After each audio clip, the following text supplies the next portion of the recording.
Hello everyone, Eric with OzoneTCG. Today we're taking a look at one of Sean's War Replays 2v2 Iron Man. He is playing, of course, Tearlaments Therion versus the standard Spright list. Let's take a look. He's going first currently, opens up Raynoheart, Shiren, Endless Engine, Yugioh system, Dark Ruler No More, and Ash Blossom. Opponent opens up fairly strong with 3 hand traps, plus Swap Frog, plus Spright Blue. I don't think you imperm here. I think you wait until, say, potentially you mill any Tearlaments monster besides besides Raynoheart, of course. So he's going to go Havnus, Diffusion Summon into Kitclos. Kitclos will probably get impermed here, and I think that's the correct choice in this situation. Stopping Kitclos first and foremost really hurts the deck. It is like hitting Oviraptor if Oviraptor was not backed up by a Miscellaneousaurus. That's kind of the most accurate comparison. I think here Sean is still going to go Shiren effect, send Ash Blossom, mill 3. Depends on his mills, though. If they're good, he might have some gas for the game. If they're not, it's going to be a different story. So it looks like he does not hit anything. He hits Perlareno, Terraforming, and Bull. So that's fine. It's not good, so he's just going to go Yugioh system here. I would assume just to put a monster in the grave and then also put a system in the graveyard for next turn, because he does have the Dark Ruler No More. I don't think Spright is going to kill through this. Usually they need the second turn to actually OTK. Really depends on how his hand is structured in his draw, just to go from there. So yeah, it's kind of going to be the entire turn. Draws another imperm, which will help, but I don't think that's the game necessarily right here. Thankfully, we do have kind of grindier matches because Sprites is such low attack overall. Even with Gigantic Spright being potentially 3,200, I just don't think it's going to matter enough. And then the Dark Ruler will really hurt in this case, even through something like Nibiru. So Sean is just going to scoop from here, go directly to game 2. Opens up extremely well with Merly, Double Shiren, Endless Engine Yugioh system, and Therion's King Regulus.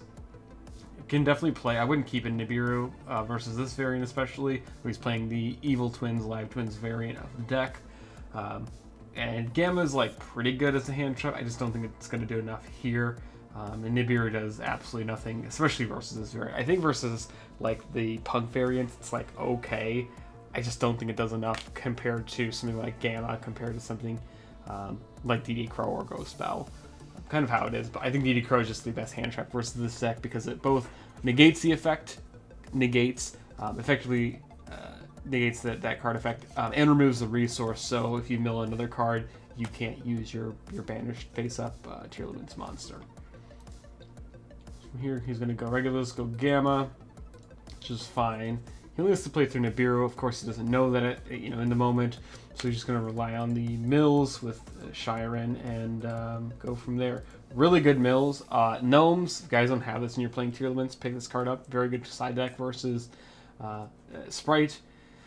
Yeah, it just gets basically everything he could want off this Tearlaments monster mill, Suliak mill, and then Gnomes for the next turn.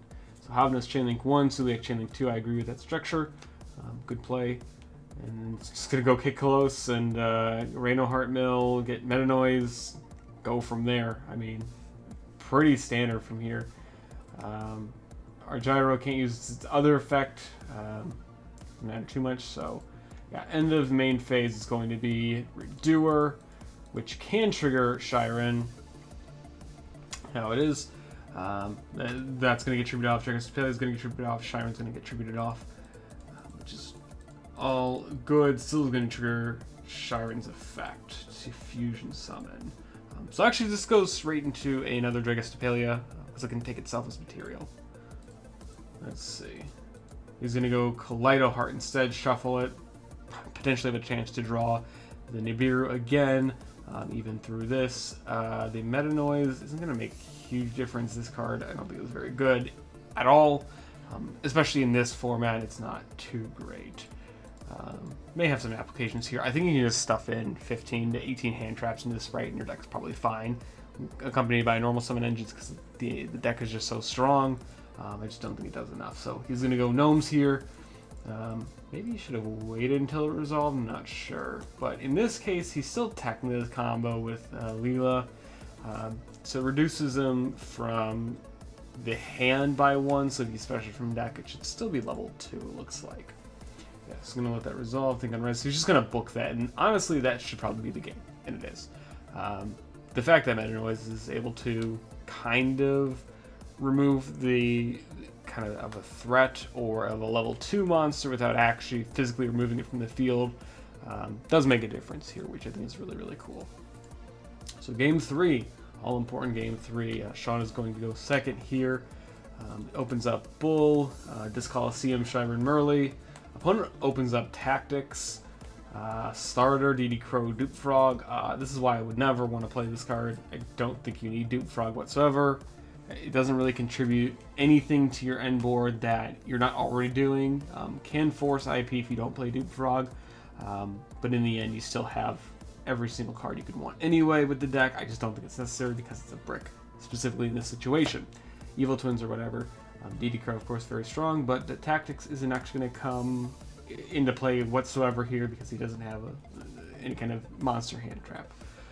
So Spright effect, which is cool.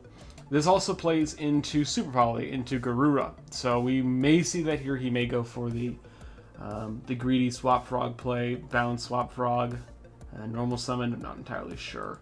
Not sure why that's missing. It looks like Dueling Book had a glitch here. He's going to go for Key Skill. Okay. This for the Leela. Leela Revive, draw 1. He can't go into Trouble Sunny because he's obviously locked into Link level and rank 2s. But draws another Jet for next turn, which is good. I think you just leave Smashers set, and then you have DD Crow. Also pretty good. This also plays into Super Poly, so that's not entirely optimal, but I guess we will see from there. Good draw. The DD Crow actually does come in handy here. I would not have used Toad's effect. This is kind of greedy here because this directly plays into everything. This is a really good, really, really strong counter to this deck. Even with Smashers, this hand probably is going to play through everything. Really, really strong here. Now, if this were something like Nibiru, this might be a different story. But the fact that it's just, he has to play through maybe 2 hand traps. This is in the mind of Sean. Has to play through 2 hand traps potentially, maybe even 3, plus Smashers, plus this board. This board honestly is not that threatening, simply because Super probably exists here. So he's going to take a while to think, which, fair enough, you know. This is actually not an easy deck to play. Again, if you guys want an easy deck for the format, play Spright. If you don't, if you want to you play a more skill expressive deck, play Tearlaments. It is very hard to play. So here he still has the Elf Revive. That's fine. He's going to target Toad because he has a monster in the field. And honestly, I think the Leela Destroy just does not matter at this point. That's what he's going for by leaving the key skill on board. It just doesn't even matter. It's not even going to matter with the Crow. Yeah, so he's going to go here. Don't really think this matters at all either.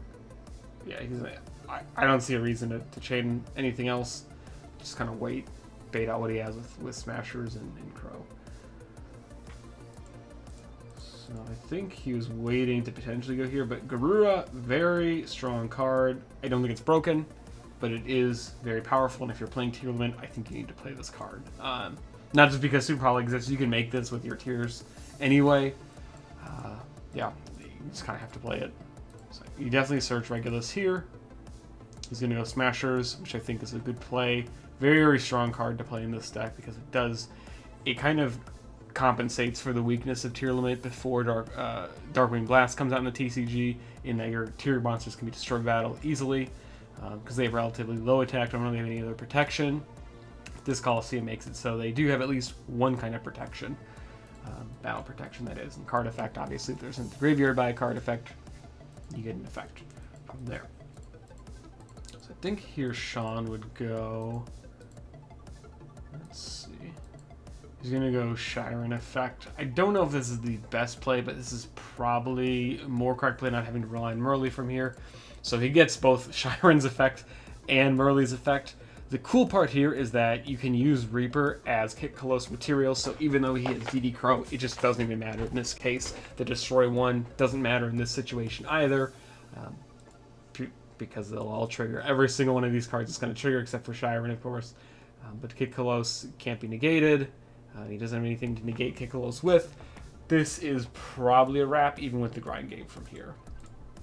Let's go ahead and see how he plays this out. He's going to shuffle Crow, Shiren, that. Okay, so he's not. He went for he's going to go for a rank 4 play, Kid-Kalos play, probably add Reinoheart, sending Kid-Kalos to the graveyard, and go Kid-Kalos Chainlink 1, Reinoheart Chainlink 2. That's usually how it's structured. If he hits like a Havness, then he's probably good. But the Havness would probably be with DD Crow. I guess it really depends on how he's going to structure it too. So the fact that Leela is also a link to Dark is going to matter in the future if you're playing the Live Twin, Evil Twin version of the deck, because you can just summon it with Dark.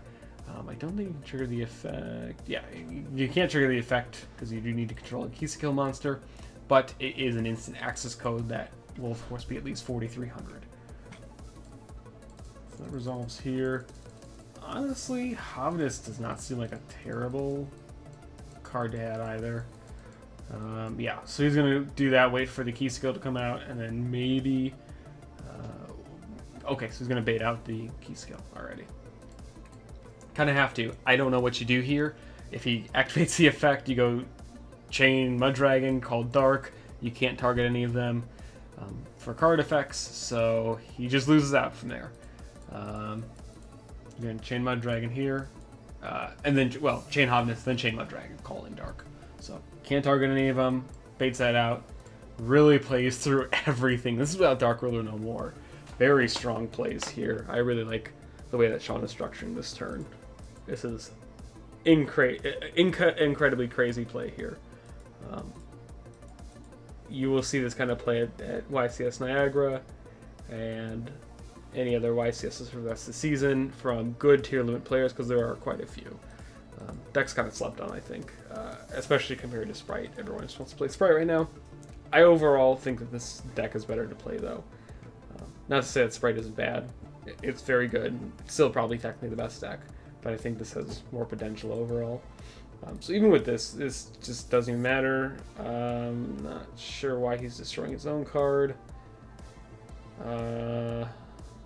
Yeah, I don't see why he would do that there. Okay, so just to get the extra draw. Okay, that's fine.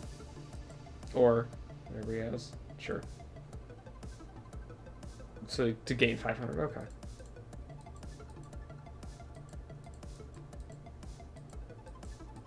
Main phase. Garua's effect is probably going to come up here. The one that no one cared about, the double battle damage, probably isn't super relevant. But it may come up here in this case. I think he's going to attack you with that. Don't know why you wouldn't attack with Havness. You get more damage in, but it, well, it wouldn't matter on that. He doesn't have a field spell. 23. 3k. There it is. Exactly for game. So that's the thing. Garura does matter. I'm surprised that effect came up. Yeah, really good play, honestly. That's just the game from there. Even without even worrying about Crow, I still would have used this. I don't think it would have mattered in the long run. Sean could have just been greedy and played through it a little more. But this isn't game. So that's game from there. Really good plays from both players. Glad to see that the Live Twin variant of the deck has some representation. Glad to see it play a little bit. I don't think it's the better version, but it is cool to see that you can incorporate a bunch of different engines with this deck. Let me know what you guys think about this and this variant and some of the other cards. Eric with OzoneTCG. Thank you as always for watching.